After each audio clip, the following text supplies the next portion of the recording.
বিশ্বসেরা allrounder Shakib Al হাসানের ছোট বোন জান্নাতুল হাসান 11wicket.com নামে একটি অনলাইন বেটিং অ্যাপে বিনিয়োগ করেছেন। ভারতের বেটিং কেলেঙ্কারির তদন্তে এমন চাঞ্চল্যকর তথ্য উঠে এসেছে। এর আগে 2023 সালের সেপ্টেম্বর মাসে মহাদেব বেটিং অ্যাপ নামে একটি অনলাইন গেমিং প্ল্যাটফর্মের মাধ্যমে বিপুল আর্থিক দুর্নীতির খোঁজ পায় ভারতের কেন্দ্রীয় তদন্ত সংস্থা ইডি। সেই ঘটনার তদন্তে ভারতের অনেক মহারথীর নাম উঠে আসে। গ্রেপ্তার করা হয় দুই ব্যবসায়ী গিরিশ তাররেজা ও সুরজ চোখানিকে। ইডি সূত্র জানিয়েছে, সুরজ চোখানি কাঠমান্ডুতে একটি ক্যাসিনোয় 40 কোটি টাকা বিনিয়োগ করেছিলেন। এর পাশাপাশি তিনি 11wicket.com নামে একটি বেটিং অ্যাপে বিনিয়োগ করেন। এতে তার অংশীদার ছিলেন বাংলাদেশ তারকা ক্রিকেটার সাকিব আল হাসানের বোন জান্নাতুল হাসান।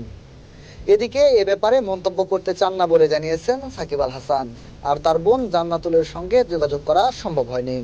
মিনহাজুল ইসলাম, ঢাকা রিপোর্ট 24.com।